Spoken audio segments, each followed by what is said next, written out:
Eu vou ser bastante rápido e um pouco histórico, porque tecnicamente eu sou certamente um sujeito obsoleto atualmente.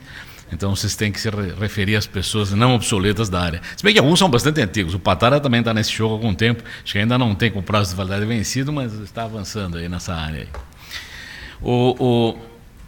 A ideia é comentar um pouquinho como é que as coisas chegaram onde estão e por que estão e qual é a minha visão. Eu, por exemplo, acho um pouco preocupante mesmo a situação. Acho que talvez o mundo não acabe, mas pode chegar perto disso, pode bater na trave, quer dizer, precisamos tomar algum cuidado com o que vai acontecer. Então temos que ficar atentos nessa transição de IPv4 para IPv6 ou a adição do IPv6 na história.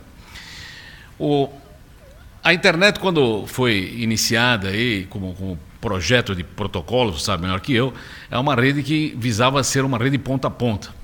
Então as máquinas falam diretamente entre si e assim devia ser, e isso permite inovação, permite que você lance um novo produto, que lance um novo protocolo sobre o IP, ou sobre o TCP, ou sobre o UDP, ou o raio que for. E em geral isso também é feito de forma que não complique o núcleo, de forma que a internet continua crescendo leve, porque o núcleo é leve. As complexidades, agora nós estamos discutindo criptografia e coisas que o valem, são sempre feitas na ponta e não no núcleo. Não adianta querer que a rede carregue isso dentro do seu núcleo e, se possível, sempre que puder, trabalhar sem memorização de estado. Então, esses são, digamos, conceitos que a gente sempre cita nas redes, e vocês conhecem isso melhor do que a gente e tudo mais. Mas o primeiro deles, o ponta a ponta, teve um primeiro problema, o ataque, o contorno, por volta de 97, 98, quando houve a primeira grande crise de que iriam acabar os endereços IPv4. Os endereços IPv4 deviam ter acabado pelo consumo normal por volta de 2001, 2002, se não tivesse havido uma reação da comunidade que, de alguma forma, contornou o problema. A internet tem sempre essa característica de gerar contornos aos problemas que aparecem. E isso, em geral, é bom, mas sempre tem algum efeito colateral que nem sempre é tão bom assim. Então, o que foi feito em final dos anos 90, quando começou esse primeiro alarme de que os endereços estavam acabando? Vocês não esqueçam que nós temos 4 bilhões de endereços IPv4 e certamente isso não é muito, considerando a quantidade de máquinas, a quantidade de serviços de cada rede, e considerando também que há um desperdício razoável, porque você não consegue alocar um bloco na sua íntegra. Na época, por exemplo, quando nós começamos, o primeiro bloco brasileiro foi alocado para a PUC do Rio, foi pedido pelo Michael Stanton em 87. Em 87, antes de termos conexão à internet, a PUC do Rio já tinha um bloco IP, um classe B, né, 16/16. E nós começamos a pedir essas coisas por volta de 90, 91, quando os primeiros pacotes TCP e IP começaram a funcionar. Na época já não tinha classe A, quer dizer, os classe A já tinham sido distribuídos praticamente todos e tinha alguns reservados, que continuam reservados. Tinha alguns reservados para a IANA e outros reservados para atividades específicas. E os classe A são poucos, como vocês sabem. Então nós nunca ganhamos um classe A no Brasil e começamos a pedir classe B para as universidades, que eram os /16, na época a rede era acadêmica. E nós tivemos uma ação nessa área que foi bastante coordenada. Na época, quem fazia isso na FAPESP era o GOMID, que alguém dos mais antigos devem lembrar do GOMID. O GOMID fazia interface com a IANA e todos os pedidos que alguma universidade pedia, exceto a PUC, que já tinha pedido antes, quem montava o formulário era o GOMID e mandava para a IANA, que era o Postel. Então, os formulários eram sempre em ASCII, aquele texto padrão ASCII, sempre mandado por correio eletrônico. E me lembro que no formulário, inclusive, dizia claramente que você não é dono desse pedaço, você vai ganhar um bloco /16, por exemplo, mas pode ser chamado a renumerar isso aí, se for necessário, porque a tabela de roteamento era uma coisa muito crítica na época, os roteadores tinham pouca memória, e você não podia fazer uma tabela de roteamento absurda grande, não caberia nas máquinas. Então, se houvesse necessidade de renumerar, nunca fizemos isso, mas no formulário você tinha que dizer que aceitava, que você podia ter que renumerar. Você tinha, digamos, um range de /16, mas se nós precisássemos agrupar 2 deles ou 3 deles para melhorar a tabela de roteamento, nós poderíamos fazer. Na época, o GOMID usou um critério bastante interessante, inteligente, que foi alugar a academia de cima para baixo, a área comercial de baixo para cima, e deixar sempre reserva. Então, quando era uma grande operadora, quando as operadoras começaram a pedir, a gente alocava um /16, mas deixava uns 8 /16 ao lado, porque sabia que ela ia crescer. Então, alocava um, mas permitia que os próximos fossem adjacentes para virar um /15, /14, assim por diante. Então, esse foi o começo da história. Exatamente pelo fato de a gente ter uma certa coordenação interna, que na época era a rede acadêmica e conhecíamos quais eram os backbones, o Postel repassou em 94 para o controle aí nacional um /9, que era a metade de um CLASA. E eu me lembro da negociação, o Gomide e o Michael ajudaram na negociação. Eu falo assim, estou passando esse /9 para vocês, mas não me peçam nada até 2000, porque isso deve servir até 2000. E a gente na época estava em 94. E de fato serviu até 2000, porque o crescimento era muito mais lento na época. Mas o moral da história é que em 96, 97 a coisa começou a chegar perto do limite e a internet contornou isso com duas alternativas. Aquele RFC que está em algum lugar aqui no meio do caminho, esse RFC chamado Address Allocation for Private Internet, que criou aquela rede 10 e as outras redes que você podia rerotear, que é de 96, e o NAT de 94, que permitia então você esconder uma rede atrás de um número válido, alguns números válidos, o resto não válido. Esses dois RFCs em conjunto, né, deram fôlego à internet para que ela pudesse crescer e não explodir, como já estava previsto em 94. E só para comentar também, vocês estamos discutindo IPv6, o IPv6 é dessa época, quer dizer, sabia-se que a coisa estava ruim, vocês veem que o primeiro draft aí é de dezembro de 95, do Deering, né? E depois foi substituído por um outro que é de 98, quer dizer, ninguém pode alegar que o IPv6 é um treco que saiu do céu ontem, ninguém sabia o que era ou deixava de ser, porque essa discussão é muito antiga. Dentro do ETF, a discussão, por que chama IPv6? Teve a IPNG, o New Generation, o 5 foi jogado fora, isso teve uma longa discussão, e mesmo o IPv6 era draft standard por muito tempo, até ser transformado em standard. Então, o que eu queria ressaltar nessa história, então, é isso, que a internet sempre contorna o NAT e essa história da alocação de endereços privados para redes privadas permitiu um fôlego muito grande, mas isso cria um filtro na rede, que é um filtro que pode ser usado para várias finalidades. O NAT é um filtro, né? Algumas aplicações não passam bem por NAT, e os puristas ficam felizes de imaginar que na versão IPv6 nós podemos abrir mão do NAT. Evidente que tem gente que acha que o NAT trouxe umas coisas muito interessantes, que valeria a pena preservar o NAT, etc. e tal, mas do ponto de vista conceitual, a gente devia tentar voltar a uma rede como ela originalmente, uma rede fim a fim.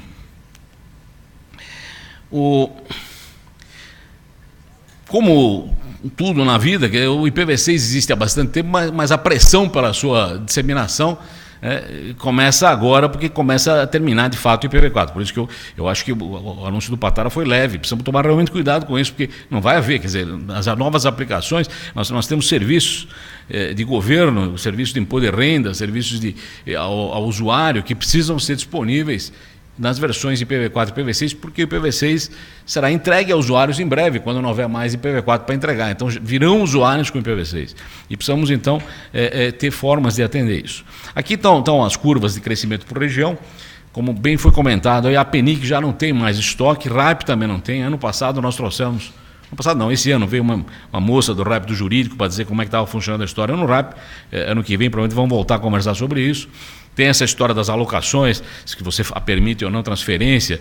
Existe a possibilidade de aparecer um mercado paralelo, que é muito lamentável, porque isso vai contra aquelas ideias iniciais, que você precisa preservar a tabela de roteamento, precisa saber onde fisicamente está alocado aquele bloco. Em suma, aquelas discussões que na época do Gomide estavam naquela folha em ASCII, em que o sujeito assinava dizendo que sabia que ele tinha ganho um range, mas não sabia qual era o range. O range podia ser alterado se houvesse necessidade. Então, é um fato da vida que isso está acontecendo, e nós temos a vantagem de não sermos a região que está na beirada mais crítica, né? Nós já tivemos a PENIC passando por isso e o RAIP passando por isso, que é uma região, digamos, bastante densa. E o APNIC é a região que tem um crescimento gigantesco por causa da China e outros países. Então, lá certamente a criticidade vai ficar bem clara, já é bastante clara, e nós vamos poder usar isso como exemplos de ver como faremos a transição. Só como último comentário, daqueles CLASA originais, alguns deles são chamados espaço legacy, quer dizer, são coisas que sobraram e não são usadas, né? Nos velhos tempos, CLASA, uma empresa ganhava um CLASA, uma universidade ganhava um CLASA, né? O MIT tem um CLASA, o Carnegie Mellon tinha um CLASA, um monte de gente tem CLASA, que era o dobro do que o Brasil ganhou em 94. Claro que em 94 o mundo já era diferente, mas há Clasás em alguns lugares ainda, na região do Ayana, né?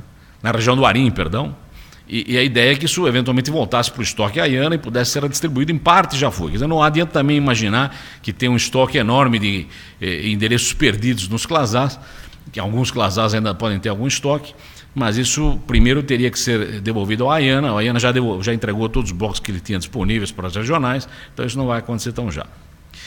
Uma coisa que o pessoal do IPv6 reclama, o pessoal do IPv6, discute IPv6 reclama, é que com o IPv6, esse slide antigo aí, que na internet ninguém sabe que você é um cachorro, não vai ser mais verdade. Todo mundo sabe que você é um cachorro e todo mundo sabe qual é a sua raça, que ração você come e quais são os veterinários que você frequenta, porque no IPv6, exatamente por não termos mais a necessidade de um NAT, né, provavelmente você vai ter endereços fixos para o resto da sua vida, como você tem várias características fixas, né? Eu tive uma discussão outro dia, o pessoal mais preocupado com isso, não, isso aí é mal porque identifica o indivíduo. A proteção que nós temos que ter contra a invasão de privacidade não pode ser da característica técnica da rede, porque as minhas digitais também não são dinâmicas, é sempre a mesma. Quer dizer, isso não quer dizer que eu devo deixar que estejam em todos os lugares e que todo mundo tenha direito de copiar minhas digitais e fazer uma base sobre isso. Essa é outra discussão. Mas a minha identificação, a minha cara também não muda, quer dizer, ou muda devagar, ou espero que mude devagar. Então, significa o quê? Significa que algumas características da rede são assim mesmo, quer dizer, não devemos dizer que bom que era o endereço dinâmico, porque eu posso trocar de endereço dinâmico e ninguém sabe a cada instante qual é meu endereço. Isso não é bom, né? Isso é mal, né? Do ponto de vista técnico, porque meus serviços são flutuantes e algumas coisas não funcionarão. Então, é evidente que existe essa discussão que a privacidade com o IPv6 pode ser mais facilmente quebrável, mas isso não vai ser protegido fazendo com que o IPv6 seja uma coisa nebulosa ou não conhecida ou não fixa, né? Por outro lado, como vocês já sabem, né, quer dizer, o espaço mínimo de alocação de IPv6, porque tem 128 bits de endereço, é maior que todo IPv4, então você pode se esconder dentro da sua própria rede, quer dizer, tem, né, aquele 4 bilhões de endereços que você vai ter, você escolhe um, que aí, por sua conta, você pode se achar melhor ou pior. Então, essa discussão sobre privacidade é uma discussão que vale a pena fazer. A discussão tem a ver com a internet das coisas, tem a ver com o fato de que cada vez mais você vai estar exposto em relação ao que você faz ou deixa de fazer, cada vez mais os seus equipamentos falarão de você, independente que você queira ou não, cada vez mais a sua atividade do dia a dia vai poder estar sendo guardada e monitorada, o que é sempre complicado e ruim, e é por isso, por exemplo, que a gente sempre que pode reforça a necessidade de ter alguma coisa aprovada em termos de marco civil e coisa assim. Estava vindo no táxi para cá, só vou fazer um comentário final nessa área, e tinha um noticiário, acho que na CBN ou uma outra qualquer, eu não lembro qual, dizendo que o TJ de São Paulo hoje condenou 2 ou 3 usuários de uma rede social, o Facebook. Eu não sou usuário, mas eu sei que é uma rede importante, que deram curtir numa mensagem que era falsa, né? Quer dizer, alguém fez falou mal de alguém fez alguma declaração inadequada ou que fere, digamos, a moral de alguém, ou o nome de alguém, coisa que o valha, botou lá e alguém curtiu. Quer dizer, você agora, quer dizer, está sendo punido o cara que eventualmente curtiu. Evidente, o cara que curtiu, talvez devesse tomar mais cuidado antes de curtir algo, mas eu não tenho um medidor para saber se aquilo é verdade ou não. Ele pode ter curtido até pelo aspecto falso da coisa. Curtir porque é uma grande bobagem. Quer dizer, o fato de curtir, sabe-se lá o que significaria exatamente, mas eu acho que nós temos que tomar um cuidado com isso. Quer dizer, como há muita insegurança na área, para a proteção do usuário, para a proteção do bom nome de cada um e da moral, e que todo mundo quer proteger e tudo mais, podemos estar avançando alguns sinais que responsabilizam pessoas intermediárias. Quer dizer, eu vi uma mensagem lá que achei estranha, se eu repetir a mensagem, evidente que eu estou disseminando uma eventual mentira, mas eu não tenho um medidor de mentiras. Quer dizer, como é que eu sei se uma mensagem que tem toda a cara de verdade também não é mentira? Quer dizer, quem gerou a mensagem certamente tem responsabilidade por aquilo, porque ele gerou algo que sabia que era mentira, era uma calúnia, né? Mas quem repetiu aquilo é menos, na minha opinião, é menos responsável, menos culpado, ou talvez até inocente, porque ele não sabe se aquilo é verdade ou mentira. Então, por que eu estou dizendo isso? Porque na falta, né, no vácuo de alguma coisa um pouco mais clara, a boa intenção fará com que surjam ações, né, que surjam regulamentação jurídica, ou jurisprudência, ou sei lá o que for, que eventualmente podem inibir, né, o usuário de boa fé, né, de trabalhar na rede. Então, esse é só um alerta aí. E para fechar também, porque acho que não vale a pena a gente esticar muito, eu tenho aqui um slide que eu acho muito bonito, do Geoff Huston, foi citado, ele é do APNIC.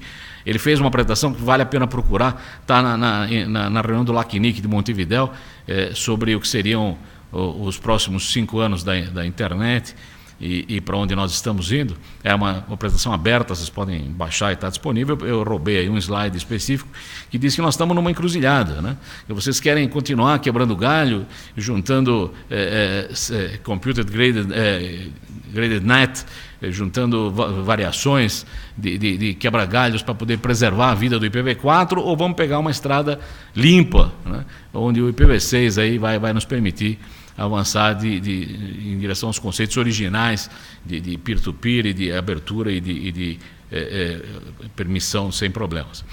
Na mesma apresentação dele tem essa frase que a gente acaba usando sem saber que já tinha até essa aí, que é importante para a internet. Diz que tudo que de fato é importante, ou que é uma tecnologia disruptiva e revolucionária, vai sumir, quer dizer, tende a desaparecer.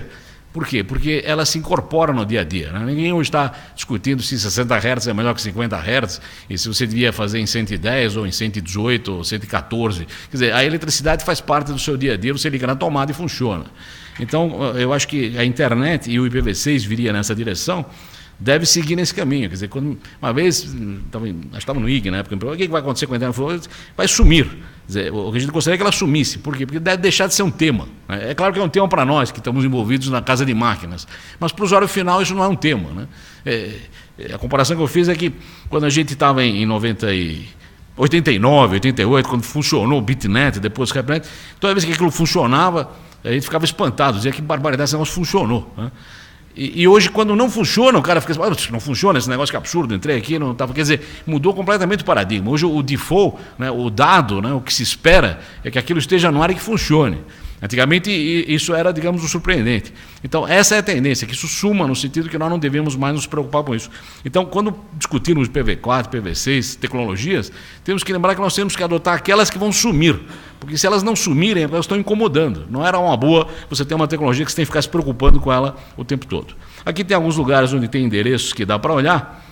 Aliás, eu tenho um aqui que eu vou mostrar aqui, eu acho que se eu... Vamos primeiro acabar aqui, que não tem problema. Para terminar, a frase do Alan Kay, que eu sempre cito, que o melhor jeito de você evitar problemas é você tentar fazer as coisas do jeito que você acha que deve ser. Aqui tem alguns slides sobre o Brasil. Aqui tem, por exemplo, esse Wink.org, põe por país como é que está a situação. Então, aqui vocês veem, por exemplo... Ele divide em web, e-mail e DNS, quais são os sites que estão funcionando aqui. No caso do Brasil, tem país por país, né? E aí tem quem funcionou, quem falhou em cada caso, etc. e tal. Vocês podem olhar com cuidado, é um negócio enorme aqui. Ele varre todo mundo aqui. A economia, o OBR funciona, carros com BR falhou, em suma, vagas com BR falhou, nós funcionam e-mail, porque o e-mail é Google, mas em suma, cada caso aqui tem. É fundamental que a gente tente limpar essa história aí e avançar no sentido certo, porque isto é inevitável e a gente gostaria de continuar no caminho de estrada aberta e com a tendência de incomodar cada vez menos o usuário e garantir que aquilo que a gente espera, que é uma rede funcional e ativa o tempo todo e presente e neutra e com privacidade, etc. e tal, se mantenha. Então, basicamente é isso, e eu agradeço aí. Se quiserem perguntar, fiquem à vontade. Obrigado. Obrigado, Demi. Se alguém tiver perguntas, fique à vontade.